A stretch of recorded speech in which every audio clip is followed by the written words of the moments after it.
Assalamualaikum warahmatullahi wabarakatuh. Perkenalkan, nama saya Putri Sapira. Saya dari kelas P2B. Video ini saya buat untuk memenuhi salah satu tugas mata kuliah ICT.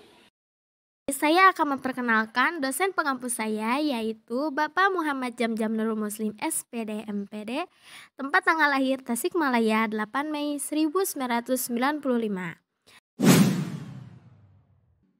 Saya akan menjelaskan mengenai pengertian ikhlas beribadah yang ada di kelas 10 mata pelajaran akidah akhlak, itu pengertian ikhlas beribadah. Ikhlas menurut etimologi adalah jujur, tulus, dan ridho. Sedangkan menurut terminologi, Muhammad Al-Ghazali mengatakan ikhlas adalah melakukan amal kebajikan semata-mata karena Allah Subhanahu wa Ta'ala. Dan beribadah menurut etimologi tunduk atau merendahkan diri. Sedangkan menurut terminologi, ibadah merupakan suatu ketaatan yang dilakukan dan dilaksanakan sesuai perintahnya. Jadi, ikhlas beribadah itu merupakan mengikhlaskan semua yang ada dalam diri kita kepada Allah Subhanahu wa Ta'ala dan tidak terpaksa. Jadi, kita harus melakukan segala sesuatu dengan cara ikhlas, di mana kita melakukannya dengan tidak terpaksa dan harus karena Allah. Kemudian, dalil Al-Quran, Quran Surah Al-An'am ayat 162 sampai 163, yaitu salah satu dalil Al-Quran mengenai ikhlas beribadah yang berbunyi, A'udzu billahi minasyaitonir rajim. Bismillahirrahmanirrahim. Qul inna sholati wa nusuki wa mahyaya wa mamati lillahi rabbil alamin. La syarika lahu wa bidzalika umirtu wa ana awwalul muslimin. Yang artinya, katakanlah Muhammad, sesungguhnya salatku, ibadahku, hidupku, dan matiku hanyalah untuk Allah, Tuhan seluruh alam.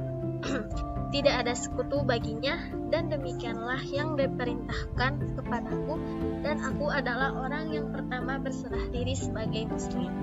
Surah Al-An'am ayat 162 sampai 163 ini merupakan komitmen manusia dengan Allah Subhanahu wa Ta'ala yang merupakan permintaan sikap baik hidup maupun mati semata-mata untuk mencari Allah Subhanahu wa Ta'ala. Nah, karena tadi dijelaskan terdapat dalam kalimat sesungguhnya salatku, ibadahku, hidupku, dan matiku hanyalah untuk Allah Tuhan seluruh alam.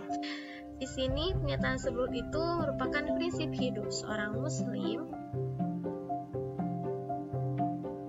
yang memurnikan keimanannya. Dengan kata lain, orang lain yang seperti itu disebut orang mukmin. Kemudian Quran Surah Al-Bayyinah ayat 5 yang berbunyi, Bismillahirrahmanirrahim. Wa ma umiru illa liya'budullaha mukhlishina lahu.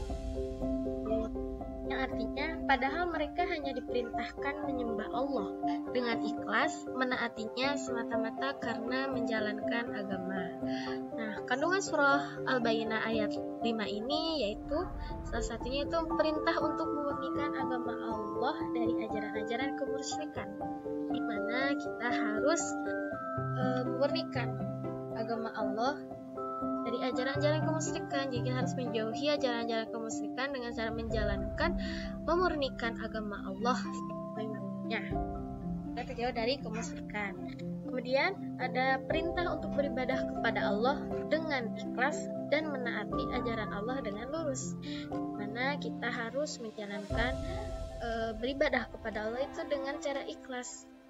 Cara ikhlas yaitu segala sesuatu yang kita lakukan itu harus semata karena Allah dengan ridho, dan juga menaati ajaran Allah dengan lurus. Kemudian perintah untuk mendirikan sholat. Bagaimana kita sebagai seorang mukmin wajib hukumnya untuk mendirikan sholat yang 5 waktu dalam sehari semalam. Kemudian ada perintah untuk mengeluarkan zakat. Nah, di mana perintah untuk mengeluarkan zakat ini wajib bagi seorang muslim. Kemudian hadis tentang ikhlas yaitu innallaha qala Rasulullah sallallahu alaihi wasallam an Abi Hurairah radhiyallahu anhu qala ta'ala la yanzuru ila ajsamikum wala ila suwarikum walakin yanzuru ila qulubikum. Dari Abu Hurairah radhiyallahu anhu berkata, Rasulullah sallallahu alaihi wasallam bersabda, sesungguhnya Allah tidak melihat bentuk badan dan rupamu, tetapi ia melihat atau memperhatikan niat dan keikhlasan dalam hati. Hadis riwayat Muslim. Hadis di atas ini menjelaskan tentang niat dan ikhlas dalam beramal atau beribadah, karena dalam Islam merupakan pilar utama dalam ibadah, bahkan menjadi ruhnya ibadah. Niat dan ikhlas itu menjadi ruhnya ibadah. Nah, karena hal tersebut bukan karena amal seorang mukmin, baru akan bernilai ibadah yang diterima oleh Allah jika seorang mukmin itu memenuhi dua syarat, di mana niat ikhlasnya karena Allah dan yang kedua itu benar di sini yaitu sesuai dengan tuntunan Rasulullah Shallallahu Alaihi Wasallam. Nah, di sini saya akan menjelaskan mengenai sikap ikhlas beribadah dalam kehidupan sehari-hari. Salah satunya yaitu buruk sangka terhadap diri sendiri dan tidak berbangga dengan keberhasilan. Nah, karena ada suatu firman Allah yang menjelaskan yaitu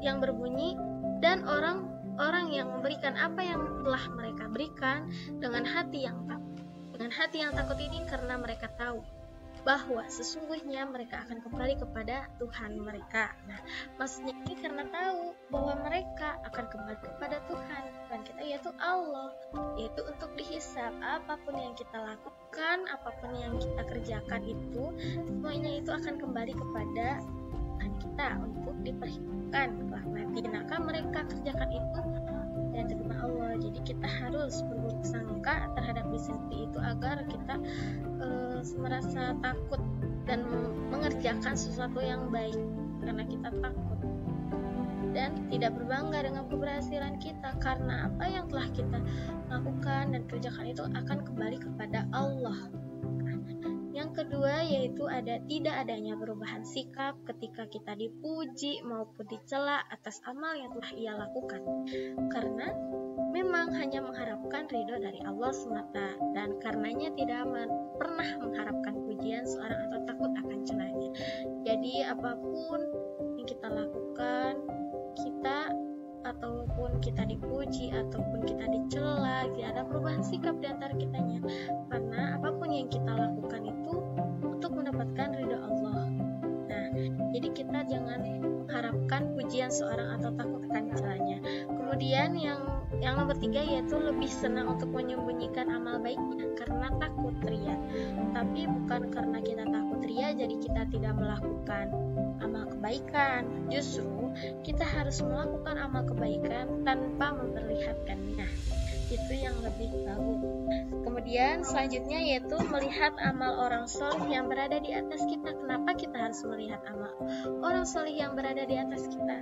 Karena agar kita menjadi contoh, agar orang tersebut menjadi contoh bagi kita apa yang harus kita lakukan dengan cara kita melihat cerminan dari orang soleh tersebut.